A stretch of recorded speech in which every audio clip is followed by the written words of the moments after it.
देखो ये chapter number 2 आ जाएगा, acid base and salt chemistry में चैप्टर नंबर 2, ठीक है। और एसिड बेस एंड साल्ट में क्या क्या पढ़ना है पूरा फाइल बना दूंगा। इसमें लगभग 10 पेज है, टोटल कितना है ये 10 पेज है। तो 10 पेज में जो BBI है वो फाइल को ऊपर कर लो और टिक मारते रहना कि हमें ये पढ़ना है। ये लास्ट टाइम फाइल ऊपर रखो और टिक करते रहना, ठीक है। टिक करते रहोगे तो आइडिया आता रहेगा, समझेगा। सबसे पहला चीज़ क्या है, मीनिंग ऑफ, सबसे पहला चीज़ है कि एसिड बेस और साल्ट का मतलब क्या है।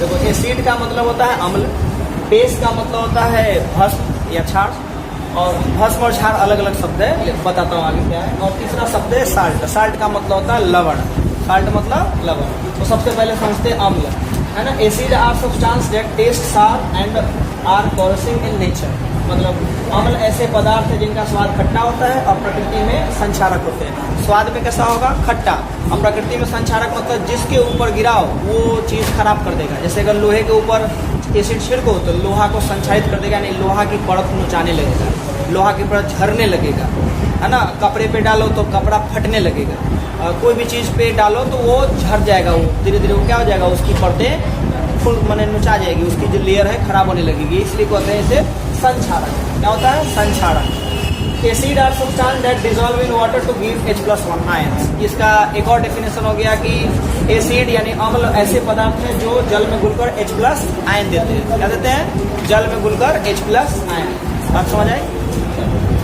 These substances are chemically acidic in nature। ये सब्सटेंस जो है हमारे नेचर में है और इसमें एसिड की मात्रा होती है, और वो सब्सटेंस है, इस चीज़ को यहाँ पे दिया हुआ है जो आपके किताब के कटिंग है, किताब में मिल जाएगा।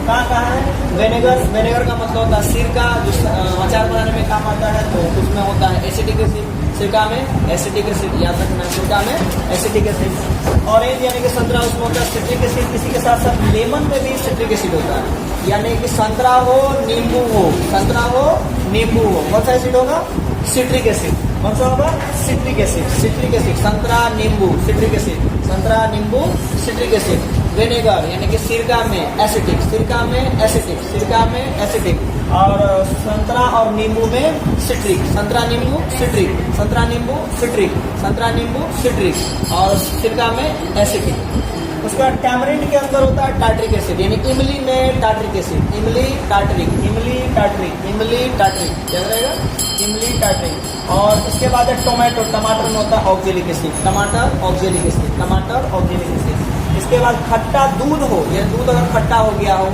या दही बन चुका हो तो दही में या खट्टा दूध में लैक्टिक एसिड होता है। खट्टा दूध और दही में क्या होता है, लैक्टिक एसिड।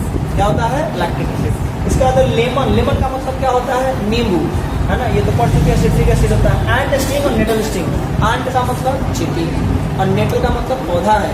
नेटल क्या है, पौधा।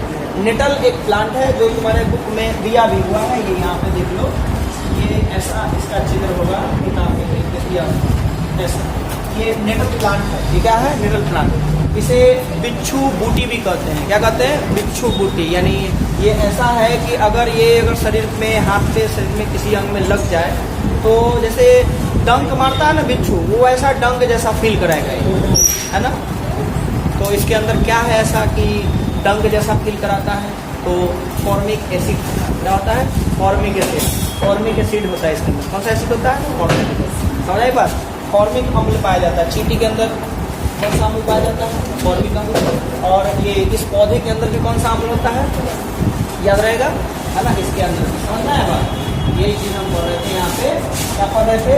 तो ये जो नेटल स्टिंग है यानी कि बिच्छू बूटी, उसके अंदर फॉर्मिक अम्ल पाया जाता है। इसे हम मिथानोइक एसिड भी कहते हैं, है ना। दूसरा है एंट स्टिंग, जिसे मिथानोइक एसिड होता है। तो ये प्रकृति में कुछ कुछ चीज़ है जो NCERT बुक में दिया हुआ है, और इसे ध्यान रखना है, यदि कुछ सुनाना हो तो इसमें से आ सकता है। और पूछा जाएगा कि एसिड के एग्जाम्पल बता दो, तो पहला एग्जाम्पल है सल्फ्यूरिक एसिड। ये बैटरी में पाया जाता है, सूत्र होता है H2SO4, याद रखना है। उसके बाद हाइड्रोक्लोरिक एसिड HCl, उसके बाद nitric acid HNO3, carbonic acid H2CO3। बाकी सब याद नहीं रखोगे तो चलेगा, ये 2-3 को याद रखना। H2SO4 सल्फ्यूरिक एसिड, HCl ये हमारे पेट में भी होता है हाइड्रोक्लोरिक एसिड, और HNO3 नाइट्रिक एसिड। बाकी नहीं याद रखोगे चलेगा, 1, 2, 3। अब फाइल खोलो, वो समाप्त करो फटाफट, है ना। फाइल खोलो, ये 3 चीज़ है, ये याद रखना है, इस पर टिक करो, ये याद रखना है। समझ आए बात? हाँ, मेन जो पॉइंट है जो दोबारा हमें देखना है इन सब चीज़ को, ठीक है। कब देखना है? रोज नहीं, आज भर ही देखना है, फिर कल दूसरे चैप्टर पर ध्यान देंगे, है ना। तो इस तरह से रिवीजन होगा। आगे बढ़ते हैं। अगर पूछा जाए कि एसिड के प्रॉपर्टी बताइए, क्या होते हैं एसिड के जनरल प्रॉपर्टी। भाई कोई भी एसिड होगा तो खट्टा होगा, स्वाद में कैसा होगा? सॉर टेस्ट, खट्टा होगा। अगर एक पन्ना आता है, ब्लू लिटमस पत्र बोलते हैं उसे, लिटमस पेपर आता है, कागज जैसा होता है, आप देखे भी हो, क्लास में मैंने बताया भी था कि कैसा पन्ना होता है। तो ये ब्लू कलर का हो सकता है या ग्रीन कलर का होता है। लिचेन नाम के पौधे से निकाला जाता है। ये सवाल भी हो सकता है कि लिटमस पेपर किस पौधे से बनाया जाता है, तो लिचेन या लाइकेन।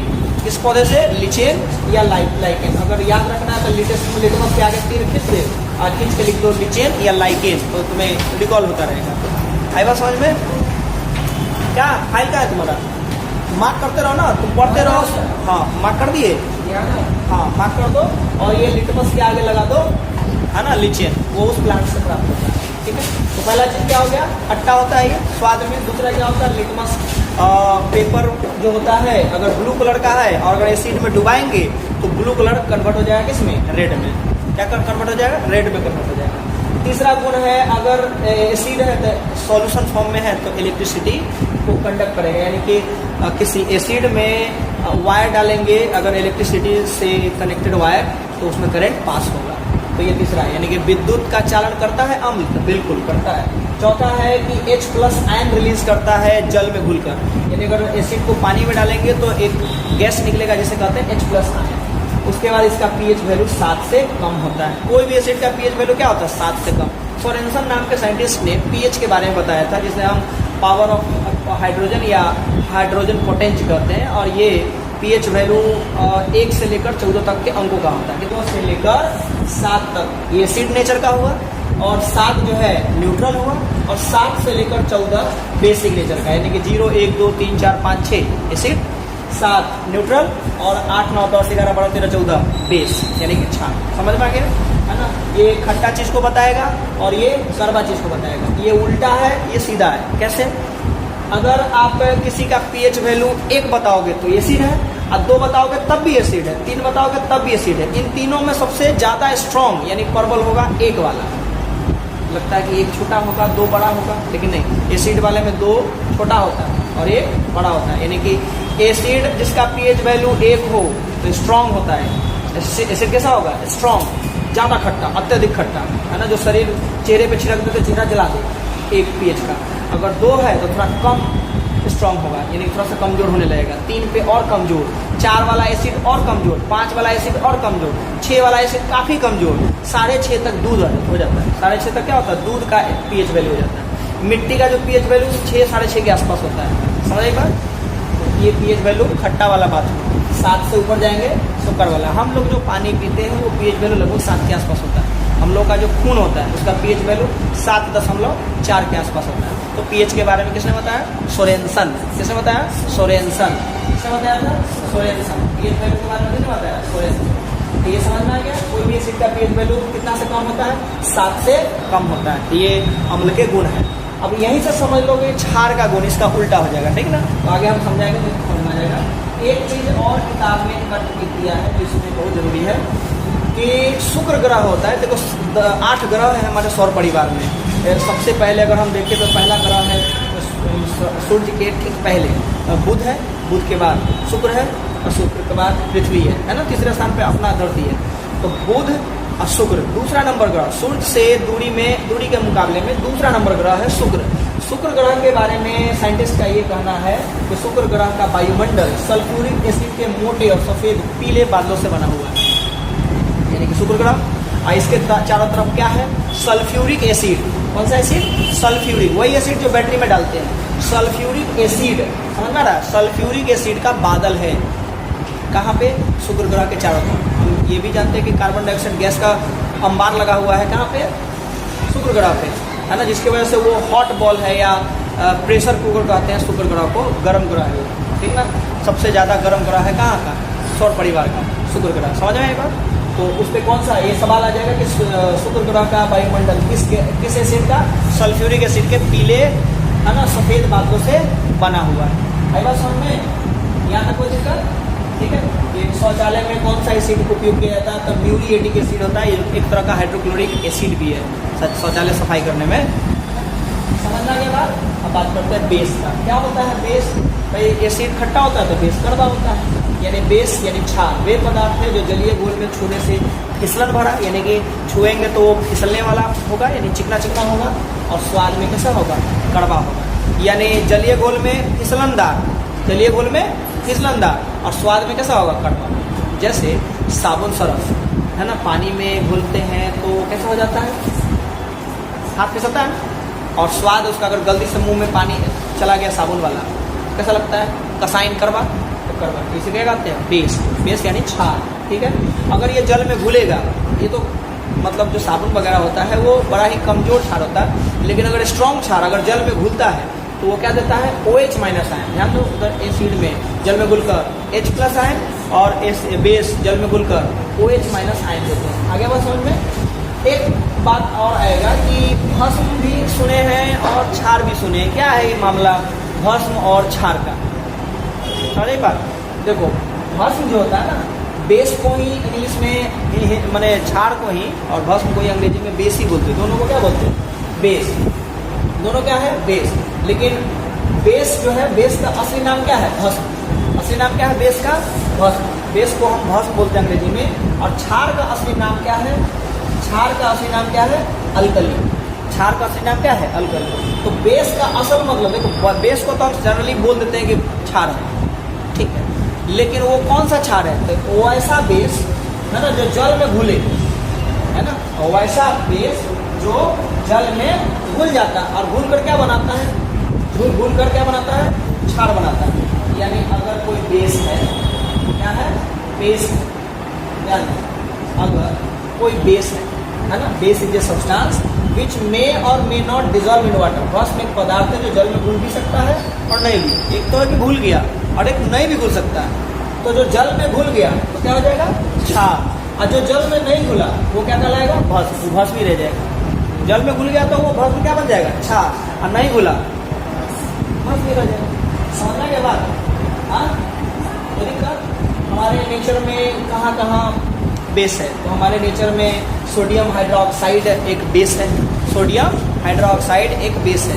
उधर एसिड का एग्जाम्पल पढ़े ना, तो यहाँ पे भी सोडियम हाइड्रोक्साइड बेस है, पोटेशियम हाइड्रोक्साइड बेस है, कैल्शियम हाइड्रोक्साइड बेस है। इसका मतलब है हाइड्रोक्साइड जहाँ लगा रहे उसे हम बेस कहते हैं। हाइड्रोक्साइड जहाँ जहाँ लगा रहे उसे क्या कहते हैं? बेस। हाइड्रोक्साइड जहाँ जहाँ लगा रहे उसे हम बेस कहते हैं। Sodium hydroxide, potassium hydroxide, calcium hydroxide, magnesium hydroxide, ये सभी क्या है? बेस है। बेरियम हाइड्रोक्साइड, ये भी क्या है? बेस है। तो ये आपको 1, 2, 3, 4, ये 4 आपको एग्जाम्पल ध्यान रखने हैं। कितने एग्जाम्पल? 4। सोडियम हाइड्रोक्साइड का हम दूसरा नाम कास्टिक सोडा या लाई भी कहते हैं। कास्टिक सोडा या लाई। और पोटेशियम हाइड्रोक्साइड को कास्टिक पोटास कहते हैं। तो हाइड्रोक्साइड को क्या कहते हैं? कास्टिक। और यहाँ पे सोडियम है तो सोडा, पोटेशियम है तो पोटास, उल्टा है, ध्यान देना। कास्टिक, कास्टिक, इसका मतलब हाइड्रोक्साइड, हाइड्रोक्साइड, हाइड्रोक्साइड, सबको क्या कहते हैं? कास्टिक। हाइड्रोक्साइड मतलब कास्टिक, हाइड्रोक्साइड कास्टिक। और देखो सोडियम है तो सोडा, पोटास है तो पोटास, कैल्शियम है तो लाइम, कैल्शियम है तो लाइम, याद रहेगा। मैग्नीशियम हाइड्रोक्साइड जिसे हम इनो या एंटासिड या मिल्क ऑफ मैग्नीशिया भी कहते हैं, ये याद रखना है। मिल्क ऑफ मैग्नीशिया का सूत्र क्या है? MgOH whole twice. क्या है? MgOH whole twice. क्या है? MgOH होल ट्वाइस, है ना। कैल्शियम हाइड्रोक्साइड का CaOH होल ट्वाइस। इसे ही हम सिलेक्ट लाइन या शुष्क बुझा हुआ चूना कहते हैं, जो हम पहले चैप्टर में पढ़े थे, ठीक है। और सोडियम हाइड्रोक्साइड को NaOH, पोटेशियम हाइड्रोक्साइड को KOH। नाम पे ध्यान रखना, ये सब सवाल में ऐसे ही उल्टी विषय है। 4-2-3 क्वेश्चन दे देंगे मैचिंग करने के लिए, ऑप्शन में आगे कुछ मिल जाएगा, तो ध्यान रखना। समझ बात? कहाँ कहाँ यूज होता है ये आगे सवाल आ सकता है कि सोडियम हाइड्रोक्साइड का यूज साबुन बनाने में, कागज़ बनाने में, डाई बनाने में। और पोटेशियम हाइड्रोक्साइड का यूज होता है साबुन बनाने में, बैटरी बनाने में, पेंट बनाने में। कैल्शियम हाइड्रोक्साइड का यूज होता है कहाँ पे? तो कंस्ट्रक्शन, डेंटल दांत में गैप है तो उसको फिल करने में। और इनो तो जानते ही होगा, किसी को ज़्यादा एसिडिटी की प्रॉब्लम है तो वो इनो पिएगा और काम बन जाएगा 6 सेकंड का। क्या प्रचार देता है? 6 सेकंड वाला इनो पियो, है ना, काम शुरू 6 सेकंड। और मैं एक बार, है ना, बेस का क्या क्या गुण है जैसे एसिड का गुण था उधर बेस का गुण था। तो देखो ये सब पढ़ चुके हो हम। बेस का क्या क्या गुण है भाई? तो बेस का गुण है जनरल प्रॉपर्टीज ऑफ बेस में पहला टेस्ट कैसा, बिटर, अम्ल कैसा, खट्टा, क्षार कैसा, कड़वा, छूने में कैसा, साबुन जैसा, छूने पर कैसा, साबुन जैसा। लिटमस पेपर अगर लाल रंग का रहेगा, ध्यान देना, लिटमस पेपर लाल रंग का रहेगा और अगर बेस में डुबकाएंगे, बेस वाला घोल में डुबकाएंगे तो लाल से क्या हो जाएगा, नीला। लाल से क्या हो जाएगा, नीला। अगर नीला वाला डुबकाएंगे तो नीला के नीले रह जाएगा, पहले नीला है, बताइए बात ऐसा। तो अगर पानी में घोलते हैं तो OH माइनस आयन देता है, पानी में घोल कर क्या देता है, OH माइनस आयन। क्या इसमें करंट पास होगा? बिल्कुल। जैसे एसिड में करंट पास हो सकता है तो बेस में भी करंट पास हो सकता है, कोई डाउट? pH वैल्यू 7 से ज़्यादा, उधर एसिड का pH वैल्यू 7 से कम, इधर बेस का pH वैल्यू 7 से ज़्यादा। अब देखो एक सवाल है, दिमाग लगाओ। कहेगा कि हमारे पास 2 सॉल्यूशन है, कितना है, 2 सॉल्यूशन में बिलियन, 2 सॉल्यूशन है, 2 बिलियन है। समझ में आ रहा है कि समझ में आ रहा है ना? हाँ, 2 सॉल्यूशन है, एक का pH वैल्यू 9 है और एक का pH वैल्यू 6 है, 9 6, उल्टा है 9 6। अब आपको बताना है बिना लिटमस पेपर यूज़ किए, बस आपको बताना है, टेस्ट आपको मालूम है, pH वैल्यू के हिसाब से बताओ कि कौन सा बिलियन क्या है, कौन एसिड है कौन बेस है। तो बताओ क्या होगा आंसर?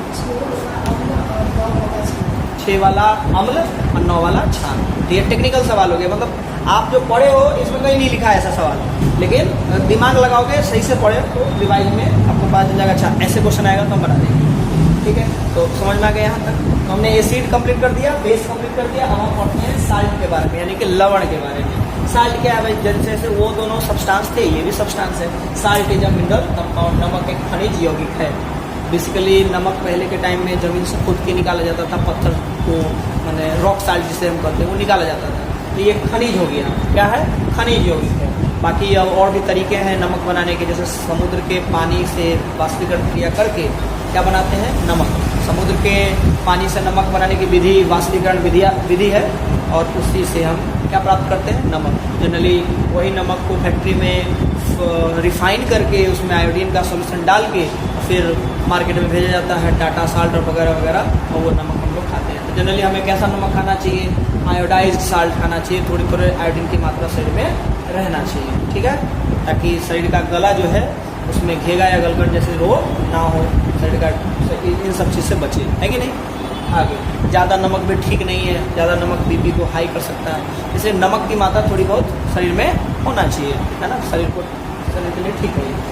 साल्ट समझ में आ गया। अगर साल्ट को बनाना हो तो और क्या तरीका है? 2 तरीका तो हम जान गए कि पत्थर खुद के निकाल लिए और समुद्र के पानी से भी हम बना लिए। एक तरीका ये है कि अभी हम पढ़े एसिड और पढ़े हैं बेस। एसिड अगर स्ट्रॉन्ग वाला एसिड, स्ट्रॉन्ग वाला बेस, दोनों को अगर हम आपस में मिला दें, एसिडिक सॉल्यूशन और बेसिक सॉल्यूशन को अगर आपस में मिला दें तो ये दोनों आपस में रिएक्शन करेंगे और क्या बनाएंगे, नमक बनाएंगे।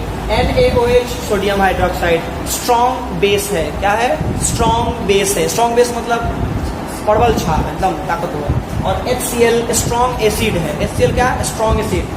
HCl स्ट्रॉन्ग एसिड, और दोनों रिएक्शन करेंगे तो बनाएंगे NaCl। क्या बनाएंगे, NaCl। इसका Na, इसका Cl आ गया इधर, NaCl, और इसका H, इसका OH मिलके H2O बनाएगा। क्या बनाएगा, H2O। तो NaOH HCl दोनों रिएक्शन करके बना रहा है NaCl प्लस H2O। तो NaCl नमक है, H2O पानी है। इसका मतलब अम्ल और क्षार आपस में प्रतिक्रिया करेंगे तो पक्का है कि लवण बनाएंगे ही। क्या बनाएंगे, लवण। साथ में क्या बनेगा, जल। क्या बनाएगा, जल। इस अभिक्रिया का भी नाम है, ये पूरा क्या है, एक रिएक्शन है। इसे हम उदासीनीकरण अभिक्रिया भी कहते हैं, न्यूट्रलाइजेशन रिएक्शन। तो यहाँ से 2 सवाल बन जाएगा।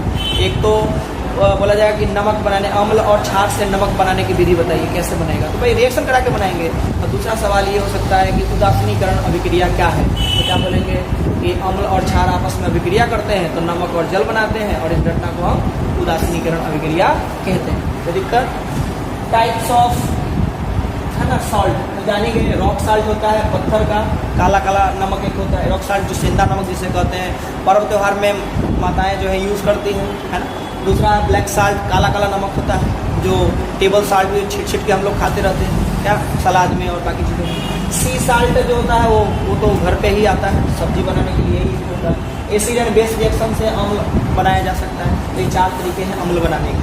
तो दिक्कत ये रहे कुछ अम्ल के एग्जाम्पल, जैसे बेकिंग सोडा हमारे घर पे जो होता है वो क्या है, एक तरह से, हालांकि ये साल्ट भी है और ये बेस में भी आता है, ये थोड़ा बहुत बेस भी है ना। वॉशिंग सोडा ये क्या है, नमक में आता है। ब्लीचिंग पाउडर CaOCl2 ये भी क्या आता है ना, ये भी साल्ट है, खाने वाला नहीं है, मतलब साल्ट ही है।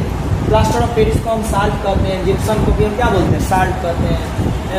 इसका अलग अलग सूत्र है, ये आपको एग्जाम में पूछ देगा सवाल, या ऐसा सवाल पूछ देगा कि बताइए कि बेकिंग सोडा का सूत्र बताइए, रासायनिक सूत्र। तो ये ऐसे बोलना NaCO3।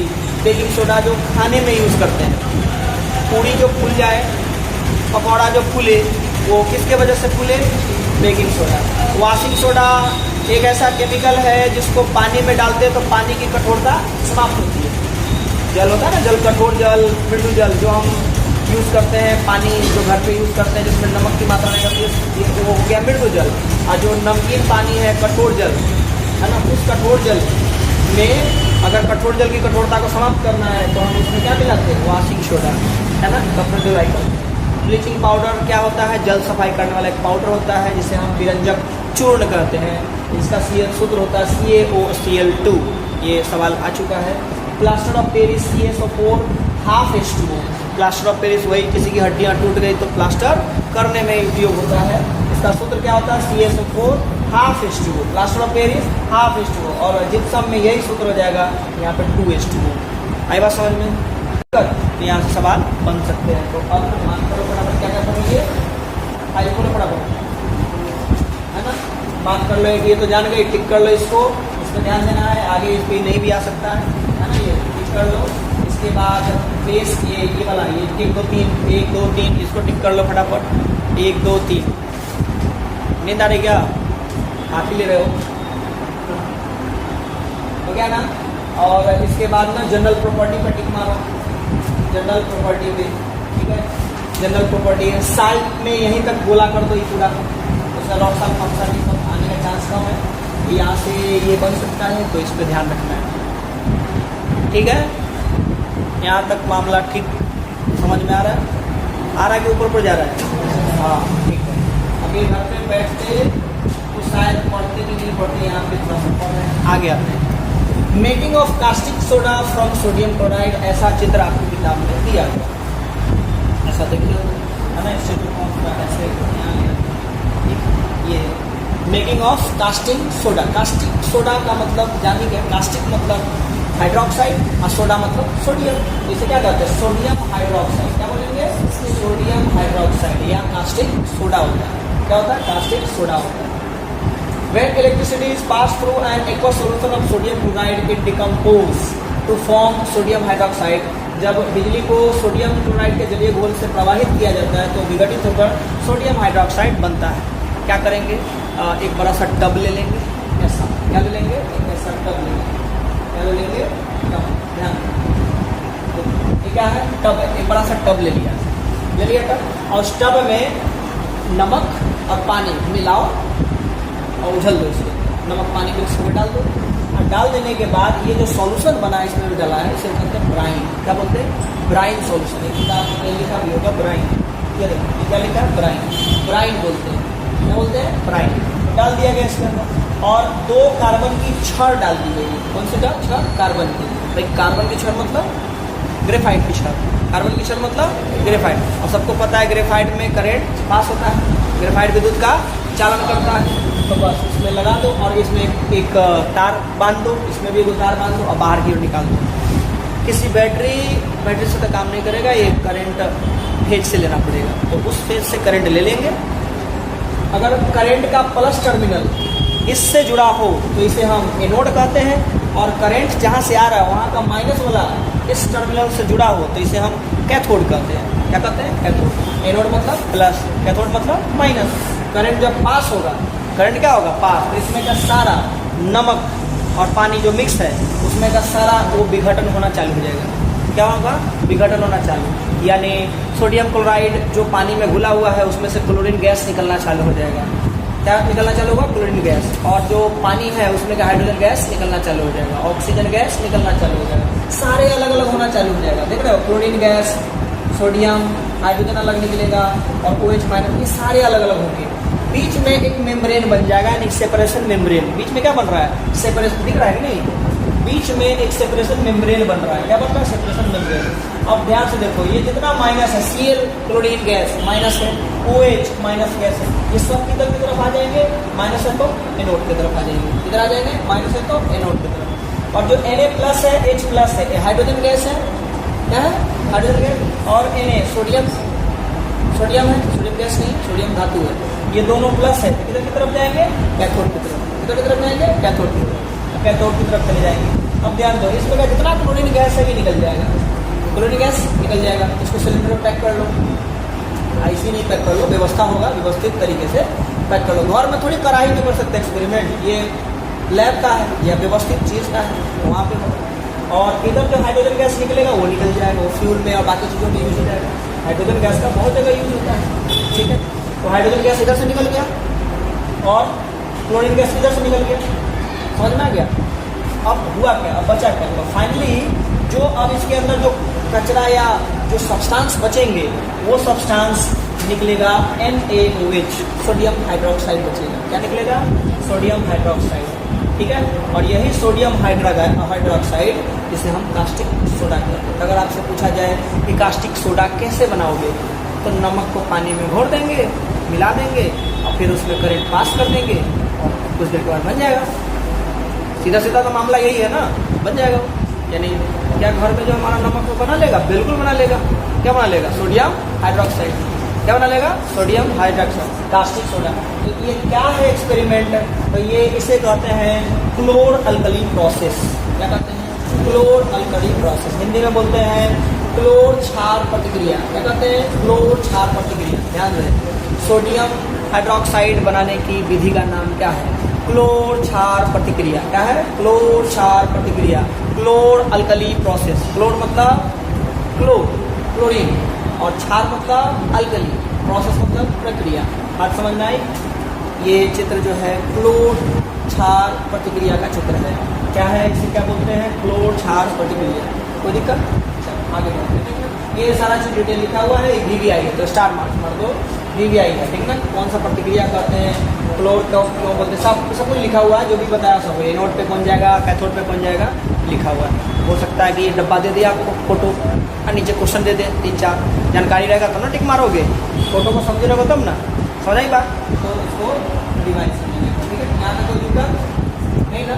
ये कुछ क्वेश्चन है कि बताइए इनका उत्पादन कैसे होता है, ब्लीचिंग पाउडर का उत्पादन कैसे होता है, बेकिंग सोडा का कैसे, है ना, वॉशिंग सोडा का कैसे, यूपी का कैसे, सबका कैसे। इसके आंसर्स नीचे लिखे हुए हैं, तो दिमाग में लगाना है, इसे पढ़ लेना है। तो ये भी स्टार्ट करो, है ना, ये भी स्टार्ट करो, कर लो ठीक ना, फटाफट क्वेश्चन तक, ठीक है। आ गए यहाँ तक आ गए, यहाँ तक मामला हो गया। ये हम लोग आ गए यहाँ पे। अब बताओ ये क्वेश्चन है NCERT किताब में दिया हुआ है। CaOCl का सामान्य नाम क्या है? अभी पढ़े हो, विरंजक चूर्ण। क्या नाम है? मार्क करो जल्दी से, फटाफट पेन चलाओ, यहाँ लिख दो विरंजक चूर्ण। क्या कहेंगे? विरंजक चूर्ण, है ना, विरंजक चूर्ण। क्या कहेंगे इसे? विरंजक चूर्ण। हो गया पहले का आंसर, विरंजक चूर्ण। दूसरा है उस पदार्थ का नाम बताइए जिसे क्लोरीन से उपचारित करने पर ब्लीचिंग पाउडर बनता है। यानी अगर हम ब्लीचिंग पाउडर बनाना है तो हमें क्या करना पड़ेगा? हमें लाना पड़ेगा चूना। चूना तो सब तरह का है, कौन सा चूना लाएं? स्लेक्ड लाइन, शुष्क बुझा हुआ चूना। क्या होता है फॉर्मूला शुष्क बुझा हुआ चूना का? CaOH whole twice. पढ़े हो ना, आज भी पढ़े हो, कल भी था। CaOH whole twice. तो शुष्क बुझा हुआ चूना को लाएंगे, तवा पे भूजेंगे और क्लोरीन गैस स्प्रे मार देंगे। क्या किया मैंने? घर के तवा पे तो नहीं होगा, प्रयोगशाला में होगा। प्रयोगशाला का मान लो बड़ा सा तवा है, उसमें भुजाई करेंगे किसको? जैसे अंडा भूजते हैं वैसे क्या भूजेंगे, है ना, भुजा हुआ चूना। अब भुजा हुआ चूना भुजा रहा है और ऊपर से कैसे, मतलब मुर्गी फ्राई हो रहा है, फिर पानी डाल देते हैं, बस उसी क्लोरीन गैस मार दिए। अब जो बनेगा पाउडर, है ना, उसको क्या कहते हैं? विरंजक चूर्ण। क्या कहते हैं? विरंजक। तो इसका आंसर क्या होगा, है ना, शुष्क बुझा हुआ चूना, आंसर क्या हो जाएगा? शुष्क बुझा हुआ चूना। लिख लो शुष्क बुझा, सिलेक्ट लाइम, इंग्लिश में लिखना सिलेक्ट लाइम, हिंदी मीडियम में लिखना शुष्क बुझा हुआ चूना। हो गया ना? हो गया। अगला, name the sodium compound which is use for softening hot water. अभी थोड़ी देर पहले बताया कि कठोर जल है उसको सॉफ्ट करने के लिए क्या मिलाते हैं? Baking soda, washing soda, washing soda. Answer क्या होगा? Washing soda. 3 नंबर में आंसर वॉशिंग सोडा। कर लिए हैं? चलिए आगे 4 नंबर में what will happen if a solution of sodium hydrocarbonate is heated, give the equation of the reaction involve. यदि सोडियम हाइड्रोकार्बोनेट के घोल को गर्म किया जाए तो क्या होगा? भाई सोडियम हाइड्रोकार्बोनेट जिसे हम NaHCO3 कहते हैं, तो आप लिख लो, है ना? क्या करो? लिख लो, पेन चलाओ, NaHCO3 लिख दो। क्या लिख लो? NaHCO3। हो गया? NaHCO3। एक तीर खींचो और उसके ऊपर त्रिभुज बना दो, ट्राइंगल बना दो, यानी गर्म करने का सूत्र हुआ, है ना? और उसके सामने लिख दो, तीर खींचने के बाद सामने लिखो, है ना? क्या लिखेंगे? Na2CO3 plus CO2 plus H2O। हो गया? लिख लिए। और अगला है right an equation two show the reaction between plaster of Paris and water. Plaster of Paris and water पर रिएक्शन बताइए। तो देखो प्लास्टर ऑफ पेरिस का सूत्र नीचे लिखो, CaSO4 whole twice, sorry CaSO4 लिखो, इतना लिखो, CaSO4 लिख लिए, इंटू हाफ H2O लिख लिए, इंटू हाफ H2O प्लस और फिर लिख दोगे 1 इंटीजर 1/2, 1 पूर्णांक 1/2, 1.5 H2O लिख दिए। और तीर खींचो और लिख दो CaSO4 into 2H2O, CaSO4 into, आगे समझ में? तो ये हो गया जिप्सम का, प्लास्टर ऑफ पेरिस से पानी मिला है, बन गया जिप्सम। कोई दिक्कत? सूखने के बाद जिप्सम बन गया। यहाँ पे कोई दिक्कत? आर्गेनिक्स वाला बात ये हम पहले समझ चुके हैं। ये समझ लो ये चित्र क्या है जो आपकी किताब में दिया हुआ है। इस चित्र का क्या अर्थ है? देखो ये गैस्ट्रिक जूस, गैस्ट्रिक जूस मतलब पेट में गैस्ट्रिक जूस निकलता है, जठर रस हम लोग के पेट से निकलता है, तो 1.2 उसका पीएच वैल्यू होता है। नींबू का पीएच वैल्यू, नींबू का जो जूस होता है एकदम अभी भी नींबू निचोड़े हैं, उसका पीएच वैल्यू 2.2 होता है। प्योर वाटर का पीएच वैल्यू 7.4 के आसपास होता है। और हम लोगों का जो ब्लड है उसका पीएच मान 7.4 होता है। मिल्क ऑफ मैग्नीशिया का पीएच मान 10 होता है। और सोडियम हाइड्रोक्साइड जो सॉल्यूशन है उसका पीएच मान 14 है, और 14 यानी पर्पल है, 14 यानी स्ट्रॉन्ग होगा। सोडियम हाइड्रोक्साइड स्ट्रॉन्ग, इधर आ गया गैस्ट्रिक जूस या HCl स्ट्रॉन्ग। गैस्ट्रिक जूस और गैस्ट्रिक जूस के अलावा एक और गैस एसिड है HCl, वो स्ट्रॉन्ग एसिड होता है। ये स्ट्रॉन्ग एसिड, उधर स्ट्रॉन्ग बेस। समझ में आ गया? तो ये मार्क कर लो, स्टार मार्क कर लो यहाँ से आगे। ठीक है। अब जनरली हमारे लाइफ में पीएच का क्या रोल है? हमारे जीवन में पीएच का रोल है ना, तो क्या जीवन है भाई, हम क्या मतलब डेली लाइफ में क्या यूज है? देखो पीएच जो है हमारे डाइजेस्टिव सिस्टम में काम करता है। पीएच क्या काम करता है? डाइजेस्टिव सिस्टम में। खाना खाते हैं, जितना खाना खाएंगे उसके हिसाब से बॉडी में एसिड रिलीज होगा पेट से, और ज़्यादा खा लेंगे ज़्यादा एसिड रिलीज होगा और हमें हो जाएगी एसिडिटी। क्या हो जाएगी? एसिडिटी। और एसिडिटी का इलाज क्या है? Milk of magnesia. क्या है? मिल्क ऑफ मैग्नीशिया, यानी इनो मिलाए पानी में और पी गए तो हमने क्या डाला? बेस डाला। अब बॉडी में क्या बना हुआ है? एसिड। दोनों मिला तो क्या हो गया? न्यूट्रल। हो गया ना न्यूट्रल। तो इस प्रकार से पीएच को बैलेंस कर लिया। पेट में एसिड की मात्रा ज़्यादा यानी पीएच कम हो गया है, माइनस में पीएच मतलब 7 से कम हो गया था। और मिल्क ऑफ मैग्नीशिया पिए तो पीएच 7 से ज़्यादा वाला डाले, दोनों को बैलेंस किए तो एकदम पीएच जितना होना चाहिए था शरीर का वो हो गया। तो हमारे जीवन में है ना डाइजेशन से पीएच का बड़ा इंपॉर्टेंट रोल है। दूसरा कि दांत का झरना टूटना, ये क्या मामला? देखो जब भी हम मीठी चीज़, कार्बोहाइड्रेट वाली चीज़, सब चीज़ में तो कार्बोहाइड्रेट है ही, तो कोई भी मीठी चीज़ जब भी हम खाते हैं, बिस्किट वगैरह खाते हैं जिसमें कार्बोहाइड्रेट है, तो खाते हैं और दांत में फंसता है। कुल्ला उल्ला बराबर किए तो ठीक है मामला, लेकिन अगर कुल्ला नहीं ठीक से किए तो दांत के अंदर वो रहेंगे, वो क्या रहेंगे? वो उसके कण रहेंगे। और जब हम सो जाते हैं तो मुंह से सलाइवा नहीं निकलता है। जब तक जिंदा रहते हैं मतलब जगे हुए रहते हैं तब तक मुंह से सलाइवा निकलता है। सलाइवा क्या करता है? तो सलाइवा जब तक सलाइवा रहेगा तो सलाइवा के जो एंजाइम्स हैं, उसके अंदर के जो एंजाइम्स हैं वो मुंह के बैक्टीरिया, हानिकारक कीटाणु को मारते रहते हैं या बैक्टीरिया को कार्य नहीं करने देते हैं। ऐसी स्थिति में दिन के समय में कोई दिक्कत नहीं है, लेकिन जब रात को सोते हैं, दांत में दिन में दिक्कत नहीं आएगी, लेकिन जब रात में हम सोते हैं तो सलाइवा नहीं बनता। सलाइवा मतलब लार, गांव में लेर बोलता है, लेर चूरा है मतलब लार, तो नहीं गिरता है, तो रात में बंद हो जाता है गिरना, है ना, नहीं आता ले। तो अब क्या होगा, तो अब ना रात को बैक्टीरिया खूब काम करेगा, और जितना भी आपके दांत में पार्टिकल्स फंसे हुए हैं बिस्किट का, चॉकलेट का या खाना का, भोजन का, वो सब उसको तोड़ के रिएक्शन करा के एसिड बनाएगा, और आपके जहाँ पे फंसा हुआ था तो दांत को उन्हीं भागों में एसिड छोड़ेगा। एक दिन छोड़ा, 2 दिन छोड़ा, ऐसी कंटिन्यू हाल रहा तो दांत धीरे धीरे दांत के ऊपर के जो परत है इनामेल उसको झाड़ देगा, फिर उसके अंदर के परत को झाड़ देगा, फिर दांत में छेद हो जाएगा। तो इसी पर फिर टूथ डीके, फिर बाद में दांत तोड़ना पड़ेगा, नया दांत लगाना पड़ेगा। तो क्या कहते हैं, टूथ डीके। तो क्या करें, ना खाएं सब चीज़, अरे खाओ, सब खाना है, खुला टाइम टू टाइम करते रहे, ब्रश करते रहिए, ठीक है। रात को सोने से पहले अक्सर डॉक्टर सलाह देते हैं ब्रश कीजिए, क्यों, दांत में कोई चीज़ फंस गया तो ब्रश से निकल जाएगा, और नहीं कर सकते ब्रश तो माउथ वाश आता है, और कुल्ला बराबर कीजिए, सबसे अच्छा तरीका है। कुछ खाओ, दुनिया भर का जो भी चीज़ खाने का तो बना है, खाओ दबा के, टेंशन नहीं लेना है, लेकिन कुल्ला करना है, दांत साफ रहेगा तो बहुत चीज़ खाएंगे, बुढ़ापे तक भुजा खाएंगे, क्या मटर खाएंगे, ऐसा समझना गया। तो टूथ डीके और ये डाइजेशन, ये हमारे pH वैल्यू को कैसे बैलेंस करता है। एसिड तो बना, तो दिन में अगर हम टाइम से बढ़िया से ब्रश करेंगे, फ्लोराइड टूथपेस्ट से ब्रश करेंगे तो pH बैलेंस कर देगा। एसिड बना और ब्रश करेंगे टूथपेस्ट तो बेस है, दोनों मिक्स हुआ, न्यूट्रलाइज कर देगा। तीसरा है सॉइल का, और मिट्टी में भी pH का मान गड़बड़ा जाता है, कब, जब एसिड रेन होता है, यानी अम्ल वर्षा होती है, तो उस वजह से प्रोडक्शन कम हो जाता है, मिट्टी में उत्पादन क्षमता जो है ना, वो फर्टिलिटी मिट्टी की घट जाती है, उत्पादन क्षमता क्या होती है, घट जाती है। तो इस हिसाब से उसको क्या करना पड़ेगा, ठीक करना पड़ेगा ना। तो उसे हम चूना मिलाते हैं खेत में, क्या मिलाते हैं, चूना। एसिडिक था, खेत में थोड़ा चूना मिला दिए और तब खेत को जोत दिए, अब ठीक है मामला, न्यूट्रल।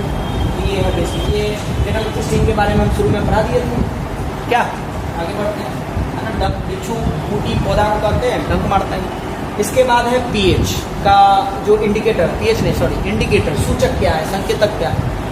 तो संकेतक या सूचक क्या है, ये भी एक पदार्थ है, क्या है, ये भी एक पदार्थ है, वे पदार्थ जिनका उपयोग यह जांचने के लिए किया जाता है कि कोई पदार्थ अम्लीय है या क्षारीय है, संकेतक या सूचक कहलाता है। Substances which are used to test whether a substance is acidic or basic is called indicator, है ना। ये इंडिकेटर 3 तरह के होते हैं, नेचुरल, सिंथेटिक, ऑल्फैक्टरी। क्या क्या होता है, natural, synthetic, olfactory, natural, synthetic, olfactory, natural, synthetic, olfactory. प्राकृतिक संकेतक, सिंथेटिक संकेतक, घ्राण सूचक, प्राकृतिक, सिंथेटिक, घ्राण, प्राकृतिक, सिंथेटिक, घ्राण, प्राकृतिक, सिंथेटिक, घ्राण, याद रहेगा। तो ये 3 तरह के क्या है, सूचक है। अब थोड़ा सा इस डायग्राम में समझते हैं कि क्या है मामला, डायग्राम का देखो। नेचुरल इंडिकेटर और भी होते हैं, लिटमस पेपर भी होता है, लाल पत्ता वाला जो गोभी है वो भी होता है, फ्लावर ऑफ हाइड्रेंजिया एक फूल है वो भी होता है, टर्मेरिक भी होता है। हमारे घर में ज़्यादातर क्या मिलेगा, टर्मेरिक। ये हमारा प्राकृतिक सूचक है, क्या है, प्राकृतिक सूचक, पीला कलर का होता है। तो ये चारों प्राकृतिक सूचक है। अब जब भी एसिड में डालोगे तो इसमें एसिड में डालने से क्या होता है, अगर लिटमस पेपर है, क्या है, लिटमस पेपर, और अगर ब्लू कलर का लिटमस पेपर है, एसिड में डुबकाओगे तो क्या बन जाएगा, रेड। क्या बन जाएगा, रेड। अगर रेड कलर का लिटमस पेपर है, अगर बेस में डालोगे तो क्या हो जाएगा, ब्लू। समझ आएगा। उसी प्रकार से लाल पत्ता गोभी है, अगर हम उसको एसिड में डालेंगे तो लाल का लाल रह जाएगा, और बेस में डालेंगे तो ग्रीन हो जाएगा। और अगर फ्लावर ऑफ हाइड्रेंजिया है और अगर उसको हम एसिड में डालते हैं तो ब्लू कलर का रहेगा, और बेस में डालते हैं तो पिंक हो जाएगा। टर्मेरिक नो चेंज, अगर एसिड में हल्दी को डालते हैं तो कोई बड़ी परिवर्तन नहीं, लेकिन बेस में डालते हैं तो रेड ब्राउन हो जाता है। तो पिक करो लिटमस, टर्मेरिक, बाकी याद नहीं करना है आपको, ये 2 चीज़ पे ज़्यादा ध्यान देना है। समझ आई बात, ठीक है, आसान रहेगा, इधर का देखिए और इसको समझो। ये दूसरा इंडिकेटर है जिसे हम सिंथेटिक इंडिकेटर कहते हैं, यानी कि ये कैसा है, सिंथेटिक मतलब कृत्रिम है, कृत्रिम यानी कि केमिकल है, बनाया हुआ है। इसमें पहला आएगा फेनोल्फथालीन और दूसरा आएगा मिथाइल ऑरेंज। आखिरी टॉपिक हमारा बच गया है, हमारा अंतिम टॉपिक बच गया है reaction related to acid and base. Acid और बेस से रिलेटेड रिएक्शन, यानी अम्ल और क्षार से रिलेटेड अभिक्रिया। तो पहला अभिक्रिया है न्यूट्रलाइज की, पढ़ चुके हैं क्या, शुरू में से नहीं पढ़ते हैं आगे। मेटल से अभिक्रिया कर सकता है एसिड, करेगा विथ मेटलिक ऑक्साइड से एसिड रिएक्शन करेगा, non metallic oxide base carbonate, bicarbonate acid base and base in water solution. ये 6 एग्जाम्पल है। ठीक है बेटा, सोचते हैं पहला न्यूट्रलाइजेशन पढ़ चुके हैं तो हम आगे बढ़ते हैं क्या। न्यूट्रलाइजेशन हम लोग पढ़ लिए ना, अम्ल क्षार अभिक्रिया करके बनाएगा। ठीक है, तो हम आगे बढ़ते हैं डायरेक्शन रिएक्शन विथ मेटल। क्या है रिएक्शन विथ मेटल, ये समझते हैं। कोई भी मेटल रिएक्ट करेगा किससे, एसिड से। तो जैसे रिएक्ट करेगा तो बस नमक बनाएगा और हाइड्रोजन गैस, नमक बनाएगा और हाइड्रोजन गैस छोड़ेगा, नमक बनाएगा और हाइड्रोजन गैस छोड़ेगा। नहीं, जब कोई धातु अम्ल से अभिक्रिया करता है तो नमक बनाती है और हाइड्रोजन गैस रिलीज करती है, हाइड्रोजन गैस छोड़ती है। आगे समझ में एक रिएक्शन याद रखना, ये H2SO4 कौन है, H2SO4 कौन है, एसिड। H2SO4 कौन है, एसिड। और जिंक के साथ रिएक्शन, जिंक क्या है, मेटल, जिंक मेटल है, दोनों रिएक्शन क्या, ZnSO4 बना दिया, H2 गैस निकल गया। अब कोई मेटल क्षारक से अभिक्रिया करे, ये तो एसिड की बात हुई, कोई क्षारक से अभिक्रिया करे तो क्या होगा, तो वो हाइड्रोजन गैस को क्या करेगी, विस्थापित करेगी। क्या करेगी, विस्थापित। तो 2NaOH ये क्षारक है, जिंक एक मेटल है, रिएक्शन करने के बाद Na2 ZnO2 बनाएगा और H2 गैस बनाएगा। ठीक है, तो अगर मान लो ये याद नहीं रहता है तो मान लो ये और ये तुम्हें याद रखना पड़ेगा। हालांकि कोशिश करो कि याद हो जाए, लेकिन ये VVI है, यहाँ पे भी ये भी सवाल बन सकता है। सेकेंड वाले केस में हमने क्या पढ़ा था कि क्या पढ़ा था सेकेंड वाले केस में, धातु अम्ल से अभिक्रिया करते हैं तो क्या बनाते हैं, लवण और हाइड्रोजन गैस रिलीज करते हैं।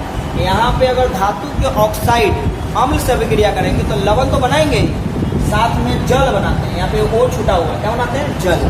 ठीक है, 2 चीज समझ में आ गया। तीसरा देखिए, तीसरा क्या है, रिएक्शन विथ, है ना, नॉन मेटलिक ऑक्साइड। जो नॉन मेटल के ऑक्साइड हो, नॉन मेटल के ऑक्साइड होगा तो तब भी क्या देगा, साल्ट और वाटर। तीनों केस में भी 2 केस लगातार आ गया, साल्ट और वाटर। पीछे भी साल्ट वाटर दिया, इधर भी साल्ट वाटर, नमक और जल इधर भी दिया, नमक और जल उधर। मतलब ये हुआ कि कुछ क्षार अधात्विक ऑक्साइड से अभिक्रिया करती है और नमक और जल देते हैं, नमक और पानी देते हैं। जैसे CaOH होल ट्वाइस, ये क्या है, क्षार है, और हाइड्रोक्साइड है, क्षार है। और CO2 क्या है, ऑक्साइड है, कार्बन डाइऑक्साइड। और रिएक्शन करके क्या बनाता है, CaCO3 चूना पत्थर और पानी रिलीज करता है, H2O गैस निकलता है। समझना ही बात। Non metallic oxide are basic in nature. जो नॉन मेटलिक ऑक्साइड है वो बेसिक होता है नेचर का, यानी कि क्षारीय होता है। क्या होता है, क्षारीय। रिएक्शन नंबर 5, रिएक्शन नंबर 5 है कार्बोनेट और बाइकार्बोनेट का मामला। क्या है कि अगर बाइकार्बोनेट अम्ल के साथ रिएक्शन करेगा तो लवण देगा, कार्बन डाइऑक्साइड देगा और पानी देगा। लवण, कार्बन डाइऑक्साइड, पानी, खाली इसमें कार्बन डाइऑक्साइड बढ़ गया, लवण पानी लगातार आ ही रहा है। रिएक्शन नंबर 3 में लवण पानी, है ना, साल्ट वाटर। रिएक्शन नंबर 3 में साल्ट वाटर। रिएक्शन नंबर 4 में भी साल्ट वाटर और रिएक्शन नंबर 5 में भी क्या आ रहा है, साल्ट वाटर। इसमें क्या बढ़ गया, कार्बन डाइऑक्साइड। क्या बढ़ गया, कार्बन डाइऑक्साइड। ये इसके रिएक्शन है। और छठा आएगा लास्ट, है ना, reaction number 6 acid and base water solution में। Acid and base water solution में यानी कि कोई अम्ल, है ना, पानी में अगर घुलता है तो क्या देते हैं, H+ आयन।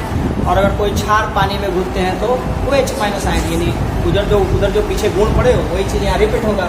यानी कोई HCl है, H2O में घुलता है तो H3O Cl- ऐसे टूट जाते हैं।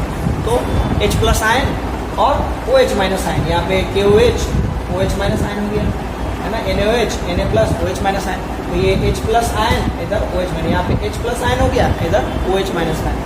तो कितने होगा टोटल, 6। ठीक है, कितने होगा टोटल, 6। इसमें देखो पानी पहला, अम्ल और क्षार आपस में अभिक्रिया करेंगे तो लवण और जल बनाते हैं। क्लियर। नंबर 2, अगर कोई अम्ल मेटल से अभिक्रिया करेगा तो क्या बनाएगा, लवण और हाइड्रोजन गैस। ठीक है, यहाँ से तीनों सेम आएगा। अगर मेटलिक ऑक्साइड यानी कि धातु ऑक्साइड एसिड से अभिक्रिया करेंगे तो लवण और जल देंगे, है ना। और अधात्विक ऑक्साइड करेंगे तब भी लवण और जल देंगे।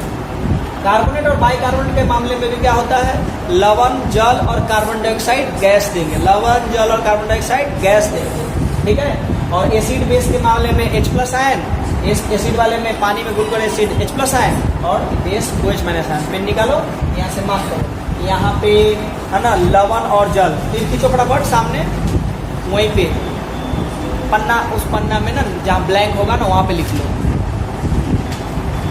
हाँ लिख लो पहला न्यूट्रलाइजेशन में, है ना, न्यूट्रलाइजेशन में क्या कर दो, नमक और जल, मार्क करते रहो, नमक और जल, यहाँ पे सामने तीर खींचो, नमक और जल, हो गया ना। इसके बाद मेटल वाले में लिख दो, मेटल वाले में नमक और हाइड्रोजन गैस, मेटल वाले में नमक और हाइड्रोजन गैस,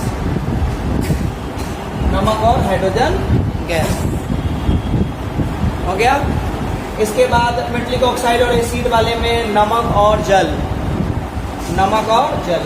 इसके बाद नॉन मेटलिक ऑक्साइड वाले में नमक और जल, लगातार नमक और जल 3, 4, 5 में, 3, 4, 5 में नमक और जल। और छठा वाला में एसिड के सामने H+ आयन और बेस के सामने OH- आयन, 3 लगातार देखो, 1, 2, 3, 3, 4, 5 है ना, नमक जल नमक जल नमक जल आ जाएगा। इसमें एसिड के सामने तीर खींच के लिख दोगे, है ना, H+ आयन और इधर OH- आयन। बात समझ आई। बाकी किताब के कुछ क्वेश्चंस है जो इसको टिक कर लेना है, पढ़ लेना है इसको। 1 नंबर में आपको टेस्ट दे दिया है कि इसको पढ़ लोगे तो याद हो जाएगा, कोई ज़्यादा भारी